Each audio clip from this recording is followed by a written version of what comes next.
은혜에 감사로 즐거워하라라는 말씀 제목을 가지고 말씀을 좀 나눠 볼 텐데요.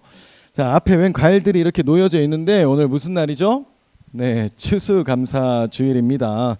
한 해를 돌아보면서 하나님께서 나에게 베푸신 그 은혜를 기억하고 또 하나님께 감사를 올려드리는 날인 거죠.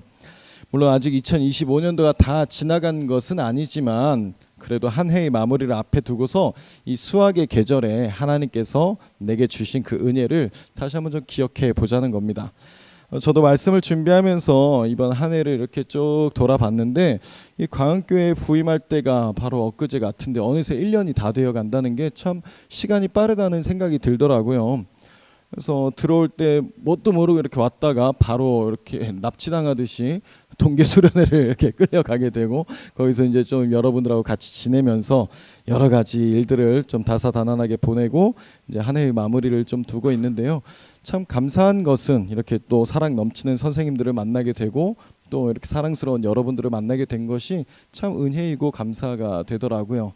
다만 조금 아쉬운 게 있다면 조금 더 친해지면 더 좋았을 텐데 그 시간이 조금 아쉬운 부분이 있습니다만 또 그 아쉬움을 더하면서 내년에는 더 친해지고 더 많은 교제를 나눌 수 있기를 소망해 봅니다. 여러분들은 2025년 한 해가 좀 어떠셨나요? 감사한 일들이 많았습니까? 아니면 좀 어려운 일들이 많았습니까? 각자마다 여러 가지 상황과 환경들 가운데서 여러 가지 일들이 있었겠지만 그 모든 일들 속에서 하나님께서 함께 하시고 하나님의 은혜가 있었다는 사실을 기억하시기를 축복합니다. 지난 목요일 수능 날이었죠. 그 날에 이제 아침에 수험생들을 위한 기도회가 아침부터 여기서 좀 진행이 됐는데 많은 분들이 오시진 못하셨지만 그래도 몇 분의 좀 성도님들이 오셔가지고 같이 좀 수험생들을 위해서 기도하는 시간을 가졌단 말이에요. 근데 그날 이제 찬영이 어머니도 오셨더라고요. 그래서 제가 그날 처음으로 찬영이 어머님을 좀 보게 돼서 이렇게 인사를 드리면서 좀 말씀을 나눈 거죠. 찬영이는 제가 보기에도 제가 볼 때도 그냥 보기만 해도 배부르고 기특한데 부모님들이 보실 때는 얼마나 더 하시겠어요. 이렇게 좀 말씀을 드렸더니 어머니께서 이런 말씀을 하시더라고요. 안 그래도 받은 게 너무 많은데 너무 많은 것들을 또 하나님께서 주셔가지고 그저 감사할 따름이에요. 이렇게 말씀을 하시더라고요. 그 감사의 고백 속에 얼마나 그 진실한 감사가 느껴지던지 제가 하나님이라면 정말 뭐라도 더 얹어주고 싶을 것 같은 겁니다.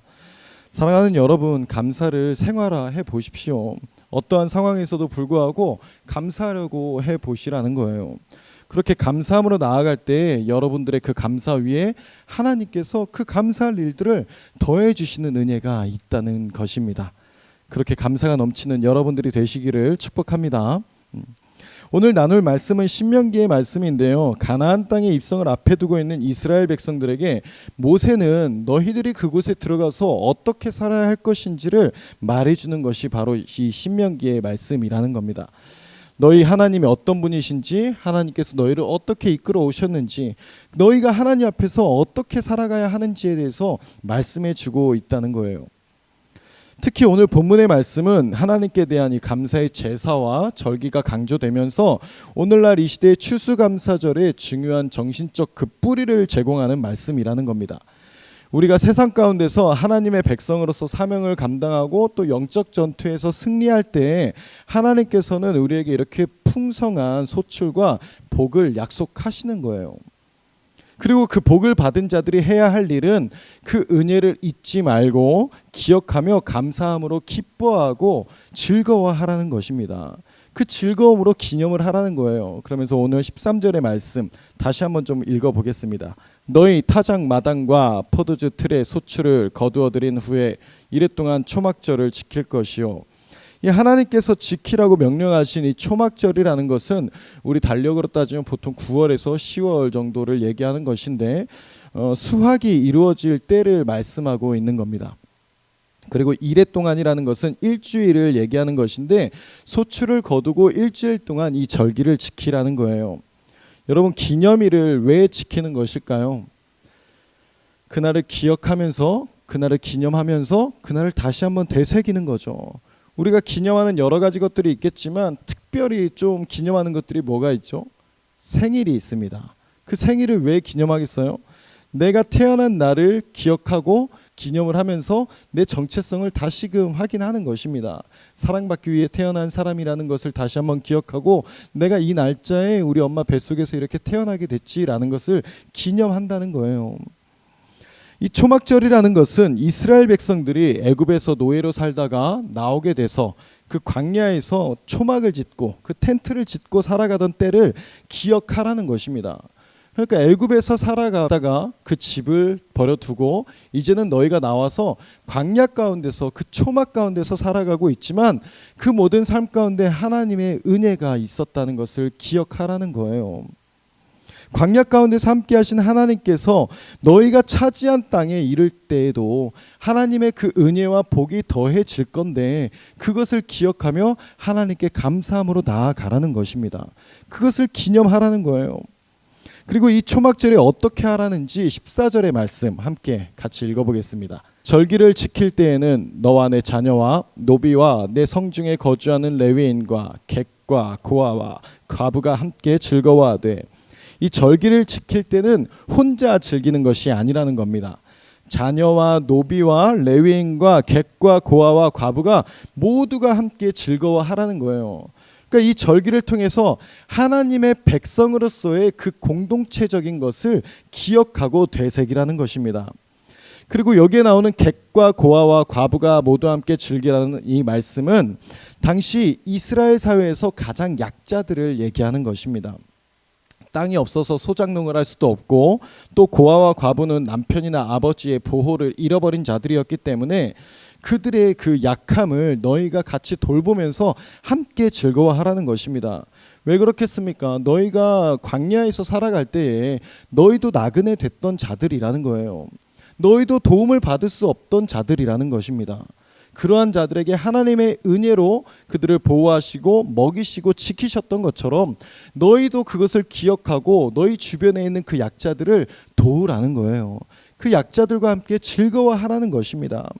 하나님의 은혜를 받은 백성들이 축복의 통로로서의 사명을 감당하게끔 이 초막절을 통해서 다시 한번 그 정체성을 확립시켜 주시는 겁니다. 그리고 또 이어서 15절도 한번 보겠습니다. 15절 같이 읽어볼게요. 시작. 내 하나님 여호와께서 택하신 곳에서 너는 이랫동안 내 하나님 여호와 앞에서 절기를 지키고 내 하나님 여호와께서 내 모든 소출과 내 손으로 행한 모든 일에 복 주실 것이니 너는 온전히 즐거워할지니라. 하나님께서 택하신 곳이 있다는 것입니다. 하나님께서 택하신 곳에서 그 절기를 지키라는 거예요. 여러분, 우리가 왜 이 교회에 나와서 함께 예배를 드리는 것이겠습니까?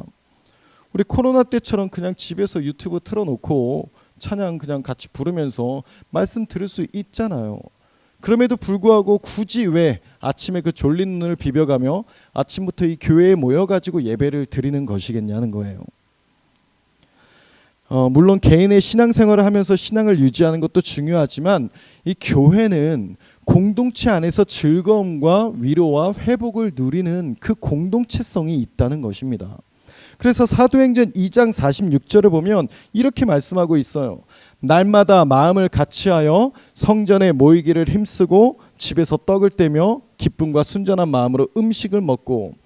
초대교회 당시에 이 사람들이 그렇게 핍박을 받으면서도 함께 모여서 예배하려고 한 이유가 있었다는 것입니다. 그것은 모일 때 힘을 얻을 수 있었다는 거예요. 모일 때 위로를 얻고 모일 때 기쁨을 얻는다는 거죠. 그래서 히브리서 10장 25절의 말씀을 우리 세번역 성경으로 같이 한번 좀 읽어볼게요. 어떤 사람들의 습관처럼 우리는 모이기를 그만하지 말고 서로 격려하여 그날이 가까워 오는 것을 볼수록 더욱 힘써 모입시다. 모이기를 피하지 말라는 것입니다. 모이기에 힘쓰라는 거예요.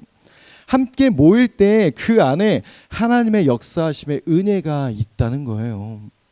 그래서 교회 안에서는 누구도 차별 없이 다 모여서 함께 하나님을 찬양하고 하나님을 예배하면서 그 공동체 안에서 누리는 기쁨과 위로를 함께 얻을 수 있다는 것입니다. 그래서 여러분들이 주일에 나오는 것이 조금 어렵겠지만, 아침에 일어나는 것이 힘들겠지만, 그럼에도 불구하고 우리가 이 자리에 나와야 하는 이유가 이것이라는 겁니다. 우리는 모일 때 그 힘을 얻을 수 있다는 거예요. 모일 때 하나님의 위로를 같이 누릴 수 있다는 것입니다. 사람은 자신과 같은 가치관을 가진 사람들끼리 모였을 때 평안함을 느낄 수 있다는 거예요. 학교 안에 여러분들이 3%래잖아요. 그렇다는 것은 25명 중에 여러분들 1명, 2명 정도밖에 교회를 다니지 않는다는 것인데, 그 믿음의 공동체가 여러분들 안에 있다면, 평일에도 있을 수 있다면 너무 좋겠지만, 그것이 안 된다면 이 주일에라도 우리가 함께 모여서 예배하는 사람들을 같이 보고, 이 사람들과 함께 찬양하고, 이 사람들과 함께 예배할 때에 나의 정체성을 다시금 확립할 수 있다는 것입니다. 그래서 여러분들 조금 힘드시더라도 이렇게 주일이 되면은 이 자리에 함께 모여서 함께 하나님을 찬양하고 예배할 수 있는 귀한 우리 공동체가 될 수 있기를 주님의 이름으로 축복합니다. 계속해서 16절과 17절 함께 읽어보겠습니다. 너희 가운데 모든 남자는 1년에 3번 곧 무교절과 77절과 초막절에 내 하나님 여호와께서 택하신 곳에서 여호와를 배웁되 빈손으로 여호와를 배웁지 말고 각 사람이 내 하나님 여호와께서 주신 복을 따라 그 힘대로 드릴지니라. 이 16절을 우리에게 적용시켜 본다면 예배는 선택이 아니라 하나님과의 약속된 만남이라는 것입니다. 당시 이스라엘 남자들은 무조건 예루살렘에 올라가야 했던 거예요. 물론 오늘날에는 어떤 이동성이나 강제성은 없지만 예배의 소중함은 똑같이 강조된다는 것입니다.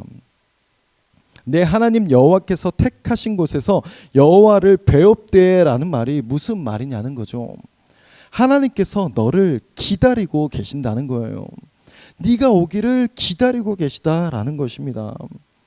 그리고 어떻게 나오라고 말씀하고 있습니까? 빈손으로 오지 말라는 겁니다. 하나님께서 주신 복을 따라서 하나님 앞에 예물을 가지고 오라는 거예요. 여러분, 이 말씀을 혹시라도 오해하시면 안 됩니다. 하나님께서 이 이스라엘 백성들이 드리는 그 예물이 필요해서 그 예물을 가지고 오라는 게 아니에요. 이 세상 천지 만물을 지으신 분이 뭐가 필요하다고 그 예물 가져오라고 하시겠습니까? 그럼에도 불구하고 그 예물을 가져오라고 말씀하시는 것은 너희들의 그 마음을 보고 싶다는 것입니다.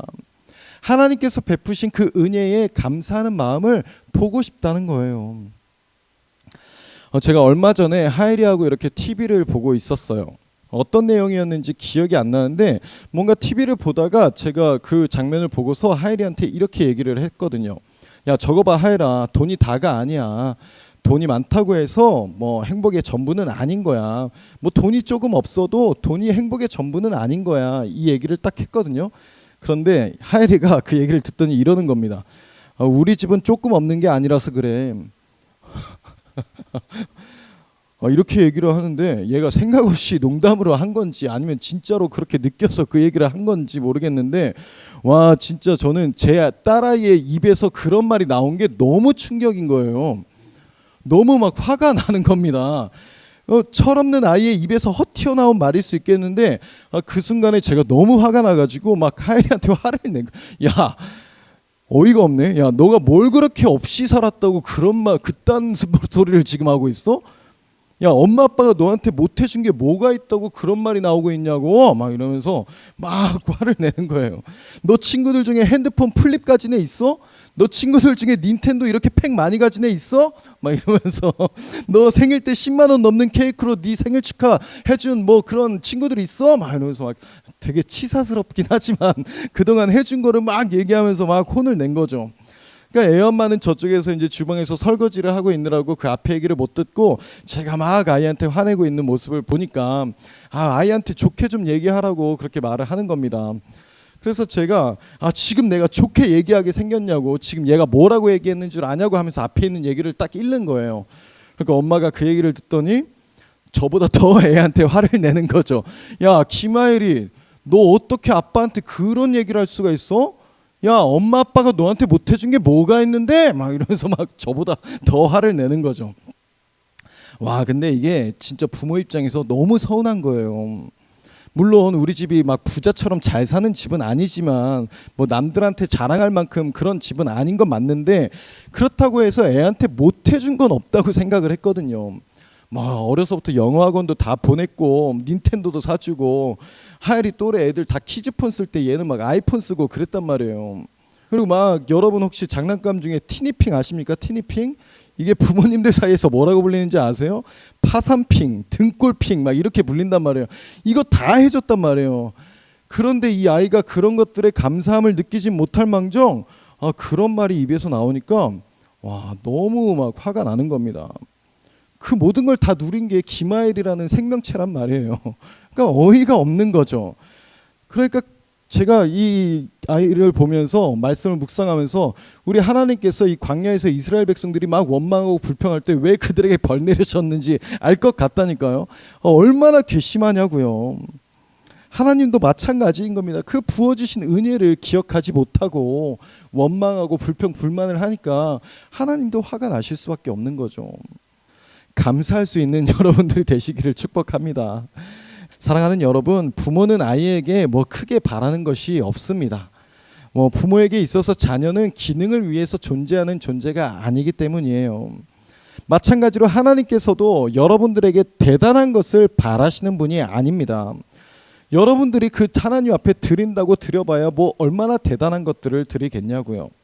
그러나 하나님은 그 마음을 받고 싶어 하신다는 거예요. 하나님께서 뭔가가 필요해서 뭔가를 바치라는 게 아니라고요. 감사는 내가 가진 것에서 나오는 것이 아니라 하나님이 어떤 분이신지를 기억할 때 나올 수 있는 것입니다.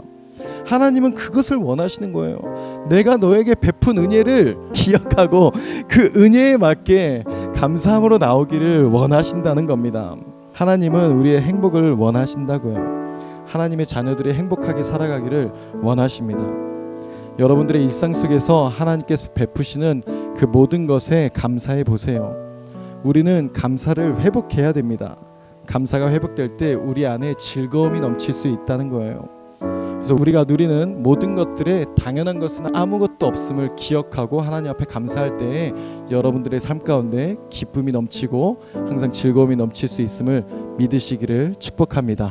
함께 기도하겠습니다.